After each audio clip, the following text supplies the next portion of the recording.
గుణజారా రామ హంపి విరూపాక్ష చరణ చారణ చక్రవర్తి దిగనంద కీర్తి కవిరాజ కల్పక ఆశ్రిత పారిజాత రాజ కవీంద్ర నరసింహ కృష్ణరాయ రాజేంద్ర బహుపరా బహుపరా బహుపరా.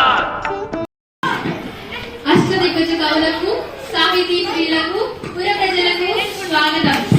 మా పాలనలో జీవితాన్ని ఆనందంగా గడుపుతున్న జానపదుల సైతం కొన్ని రసవంతమైన సమస్యలను పంపించారు.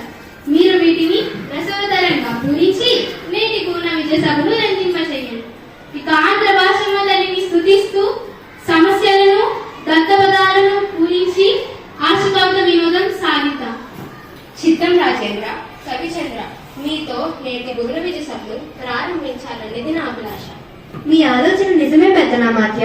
కానీ ప్రభువుల ఏలుబడిలో ఎన్నో భాషలు ఉండగా తెలుగు భాషపై ఇంత మక్కువ చూపడానికి గల కారణం ఏమిటో? అదేమిటి సూరకవి? మందార మకరందాల జాలువారు తెలుగును ఇష్టపడని వారుందురే తెలుగుదేలనందువా.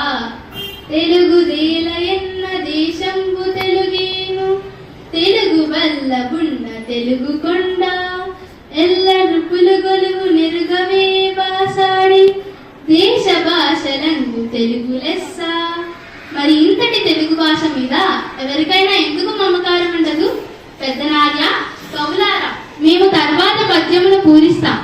ముందు మీరంతా పద్యపూరణకు పూనుకోండి. చిత్తం ప్రభు, నీ అభిప్రాయమే శిరోధార్యం. పెద్దనామాత్య, నీ పద్యపూరణకు సంస్థ ఇదిగో. అగ్రజానజులై రంజాగ్రజులుగా. ఆహాహా, ఏమి సమస్య? అన్నదమ్ముళ్ళు తమ్ముడనులయ్యారు. ప్రభు, నా పూరణ ఇదిగో.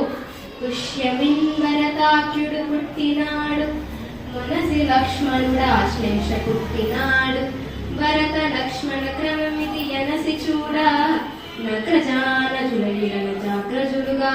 కానీ లోక వ్యవహారం రామలక్ష్మణ భరత శత్రుఘ్నులు అని ఉంటుంది. కరినెత్తుకపోయి ఎలుక కలుగునది దీనిని అర్థవంతంగా పూరించండి కట్టుమూర్తి గారు. పల్లె జీవులకు సుపరిచితమైన చక్కని సమస్య ఇచ్చారు మహారాజా. కరులు చిలుకలెద్దులు సర్కరతో నొనరించి ఆర్చ, కడుం వెట్టుడ చోగిరి మరచే వట్టకుండా, కరినెత్తుకపోయి ఎలుక కలగుందిని అని. ఎంత అద్భుత పూర్ణ!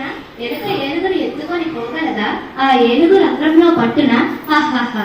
ఏనుగులు ఎలుకలు ఎద్దులు మొదలైన చెక్కలతో చేసిన బొమ్మలు. వ్యాపారి పగలంతా వీటిని అమ్మాడు. సాయంత్రానికి అన్ని బొమ్మలను ఎత్తిపెట్టి ఒక ఏనుగు బొమ్మని మరిచాడని ఎలుక ఏనుగుల రంధ్రంలోకి ఈడ్చుకపోయిందన్న మీ భావం వీరుల విందుగా ఉంది. బహుబాగు. కృతజ్ఞతలు మహారాజా. ముద్దు పలుకుల ముక్కు తిమ్మన కవి, అందుకోండి. గాడిద చెంగదన్న గణ సంపన్న. రాజశేఖరం, మానవులలో ఆడిన మాటలు తప్పేవారు కొందరు ఉన్నారు. జంతువులలో దీనిని చూడలేదు. ఆయన దైవకృపతో పూజించదు. ఆడిన మాటను తప్పిన గాడిద కొడుకొంచు తిట్టగా విని, అయ్యో వీడా నా కొడుకని యొక్క గాడిద చెంగదన్న గణ సంపన్న. లౌకిక జీవన గమనంలో గ్రాముల దూషణను, ఆడి తప్పిన జనుల హినస్వభావాన్ని తెలుపుతూ మాట నిలబెట్టుకోవడాన్ని విలువను చాటారు. మాట తప్పిన జనుడి కొడుకు విశ్వాసానికి మారుపేరుగా నిలిచిన జంతువు గాడిదని తిట్టినప్పుడు దృష్టాంత రూపంలో సాగి బల దూచటి తిమ్మన కవిత్రులు లోకరీతిని వీధి లేకుండా పలికారు. ఇప్పుడు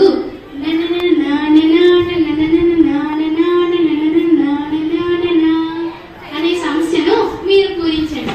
ప్రభు, అక్షర విన్యాసం తప్ప అర్థం లేని సమస్యను ఇచ్చారు. అయినా చక్కని పూరణ కావిస్తా.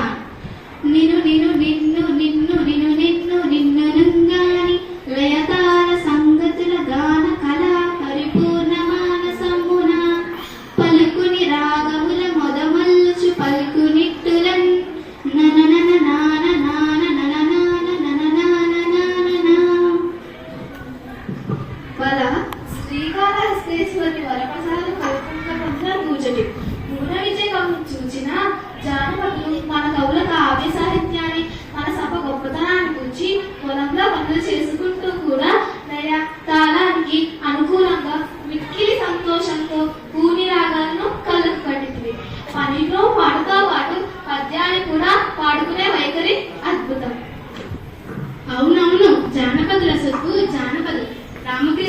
తదుపరి మీదే వంతు. మీ పదగుంపనాన్ని మేము ఎదుగుతున్నాం.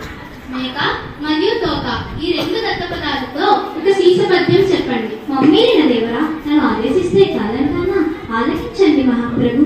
మేక తోకకు మేక తోక మేకకు మేక మేక తోకకు తోక తోక మేక మేక తోకకు మేక తోక మేకకు మేక మేక తోకకు తోక తోక మేక మేక తోకకు మేక తోక మేకకు మేక మేక తోకకు తోక తోక మేక మేక తోకకు మేక తోక మేకకు మేక మేక తోకకు తోక తోక మేక మేక తోక తోక తోక తోక తోక మేక మేక తోక తోక తోక తోక తోక మేక మేక తోక తోక తోక తోక తోక మేక మేక తోక తోక తోక తోక తోక మేక. మీరు సామాన్యులు కారు రామకృష్ణ. ఏమేమి మేకల కాపరి మేతకే అడవికి మేకలను తీసుకుపోవచ్చున్నాడా? ఒక మేక ముందర పోతుందా? ఆ మేకకు తోక వెనుక బాగానే ఉంటుంది. ఆ తోక వెనుక మరొక మేక ఉంది. ఇలా మేకల మంద పోతున్న తీరును మేక తోక అన్న దత్తపదాలతో చక్కగా చిక్కగా చెప్పారు. శభాష్ రామకృష్ణ కవి, మీ కత్తికి రెండు వైపులా పదునే మరి, అందుకే మీరు వికట కవి అయ్యారు. రామభద్ర, గోలుకుండ, మూలముండ, పూలదండ, కొత్తకుండ ఈ పదాలను ఆధారం చేసుకొని భారతార్థంలో ఒక పద్యం చెప్పండి. చిత్తం మహాప్రభు. రామభక్తుడైన నాకు భారతార్థం పూర్ణించారు, పూరణ చేసేదాను. ఓయ్ కురురాజ నీ కొడుకుత్త గోల కొండవలెండు వినుమూలముండదింక బండనమ్మున నిలిపింతు పాండసుతుల నురమునండ్రుల దండరే కొత్తకుండ. ఓయి కురురాజా, నీ కొడుకు దుర్యోధనుడిది ఉత్త గోల కలిగిన మనస్సు. ఆకారంలో కొండలాగా ఉంటాడు, బుద్ధి లేనివాడు. నా మాట విను, యుద్ధం వస్తే సర్వనాశనం. ధర్మానికి బద్ధులైన పాండవులు గెలుస్తారు, నీ కుమారులు మరణిస్తారు. పద్యం బాగుంది రామభద్ర. కొత్తకుండాను రేపు వత్తకుండా అన్నారు చూడు, అద్భుతంగా ఉందయ్యా. తరువాత పింగళి సూరణ మా ఆరాధ దైవమైన శ్రీహరి దశావతారుల గురించి ఆశువుగా ఒక పద్యం పూరించాలని వేరొకరు పంపారు. ప్రారంభించారు. శ్రీహరి భక్తినికాయ శ్రీకృష్ణదేవరాయ కోరినట్లే వినిపిస్తాను. మత్స్యమై జలనిధి మడియించే సోమకుడు కూర్మమై కవ్వపు కొండ మోసే గిటియే హిరణ్యాక్షుని గీదడంగించెను. హరియే వధించి ప్రహ్లాద జనకు వటుడై బలిదనుజు వంచించి కుదించే భార్గవుడై శత్రు పంక్తింజండే దశరథ రాముడై దశకంఠు తెగతార్చి శౌరియై దుష్టులను సంహరించే బుద్ధుడై త్రిపుర స్త్రీల బుద్ధి మార్చి రుద్రచే వారి భర్తను దృంగజేసే గల్కియై వెచ్చ సంతితి బిట్టు మార్చు హరిదశావతార చరిత్రమభిన్నుతమ్ము. మత్స్యావతారణ సోమకాశిని చంపాడు. కూర్మమై మందరగిరి మోసి పాలసముద్రం చిలకడానికి సాయమయ్యాడు. వరాహ రూపంలో హిరణ్యాక్షుని చీరాడు. నృసింహమై హిరణ్యాకశుని చీల్చాడు. వామనుడై బలిని పాతాళానికి పంపాడు. పరశురాముడై రాజుల దర్పాన్ని కూల్చాడు. శ్రీరాముడై రావణుని వధించాడు. శ్రీకృష్ణుడై దుష్టలను అంతం చేశాడు. బుద్ధుడై పురస్త్రీల బుద్ధిని మార్చి శివుని చేత త్రిపురాసుని చంపించాడు. కల్కీగా నీతిహీనులను కూల్చాడు. దశావతార కార్యకారణలను మనోహరమైన సీసంతో సభాసదులను అలరింపజేశావు. మీ అభినందన స్పందనకు వందనం. మహాప్రభు, వచ్చే దారిలో ఒక జానపదుడు ఒక సమస్యనిచ్చాడు. మీరు అనుమతిస్తే నేను మీకు ఇస్తాను. తప్పకుండా. సభారంగంలో మీకు మాటిచ్చాను కదా, కానివ్వండి, సమస్యను అందివ్వండి. ప్రభు, అందుకోండి. అందరు అందరే మరియు నందరు నందరే అందరందరే దీనిని పూరించండి. అది సంగతి. ప్రభువుల వారికి ఇవ్వదగిన సమస్యే. అష్టదిగ్గజ కవులారా, నా కీర్తిని దిగంతాలకు వ్యాపింపజేయాలన్న మీ కుతూహలానికి సంతోషం. పూరణ చేసెదరు. సంతోషం. ఆలకించండి.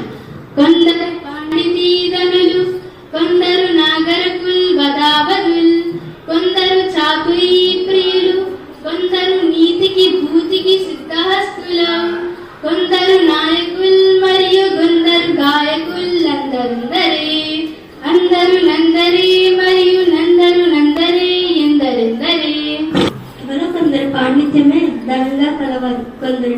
నేతలు, ఇంకొందరు ప్రవక్తలు, మరికొందరు చాతుర్యాన్ని ఇష్టపడేవారు.